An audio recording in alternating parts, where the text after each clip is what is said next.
I'm Jessie, this is JessPeachee, thanks for tuning in, and today I want to discuss the books I read in February. So, looking back on my February TBR, there were a few books that I had wanted to get to. I got to none of them. Did I finish reading Chamber's Secrets? No, I did not. I am still on 60%. One day I will get to that, just not right now, apparently. The two arcs that I wanted to read. Sparrow. I did not get to this. I started it, did not get very far, and I called it quits. I got to page 41, called it quits, and I think by now it's already been published, so there's no reason for me to read this arc. Bye-bye. The Burning, I wanted to get to February. I didn't get to it. I started like I started Sparrow, got to page 44, and then called it quits because it just wasn't gelling. Will I read this? Hopefully, we will see, but for now, it's going bye-bye. So, Jess, tell us, if you didn't read those 3 books, what books did you read? I'm glad you asked. So, the first book I read in February was Excalibur by Emrys Apollo. This is a short, very tiny ebook that I got off of Amazon. To me, it wasn't really worth the $3.99, but okay, whatever. I rated it 3 out of 5 stars. It was a little dorky, a little cute. Arthur and Merlin were being idiots, as usual, though they aren't Arthur and Merlin from Merlin, just different. That book, it did give me a little bit of BBC Merlin vibes, just because Merlin and Arthur were both kind of closer in age, like my favorite TV show, so it had that going for it. But it was so dang short. I wish we had gotten just a little bit more, maybe some more character development or something, or more story. I honestly don't remember what happened. It just seemed like a big conversation between the two of them. And then the second and last book I read in February was Cursed by Thomas Wheeler. Yes, I do not have the physical copy with me because I returned that shit to the library. It was not shit, that is a misspoken word. It was good.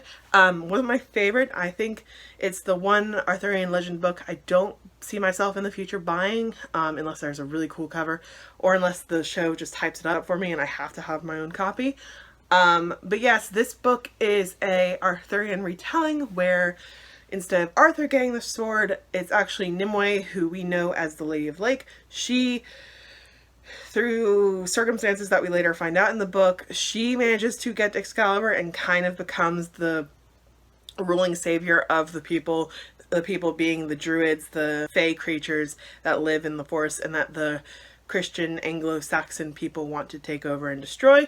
Wasn't my favorite, but I am looking forward to how the TV show, the Netflix adaptation, is going to take it. I read this while I was also listening to the audiobook, which was narrated by Catherine Langford. She plays Hannah in 13 Reasons Why, and she's also going to be playing Nimue in the adaptation.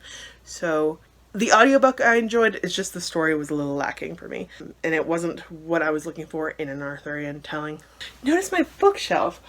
But this whole shelf I've dedicated to Arthurian retellings and literature, with the exception of Gamer Girl and Supergirl. The Gamer Girl I put there just because I had room for it, because some of these shelves are taller than others. And the same person that wrote Gamer Girl wrote the Camelot Code, which is another Arthurian retelling. Funko Pops. I love my Funko Pops.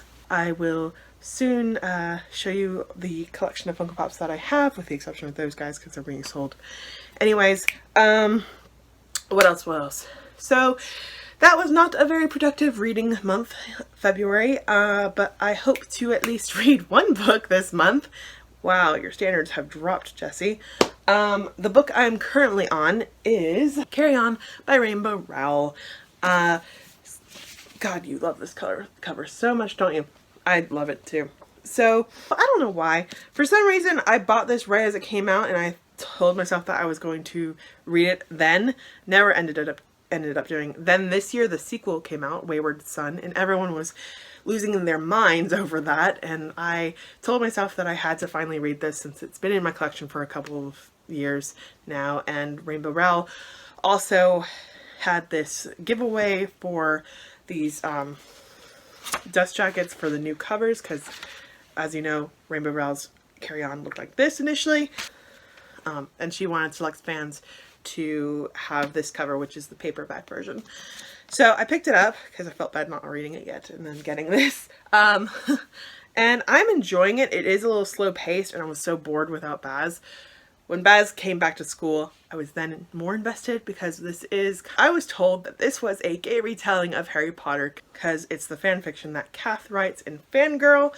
And so I was all about that. It's picking up, like I said, because it was really slow at the beginning, and I hope to continue this. I hope to really love this because I am already dying to buy Wayward Son just because of all the hype that it's received. The audiobook is actually pretty stellar.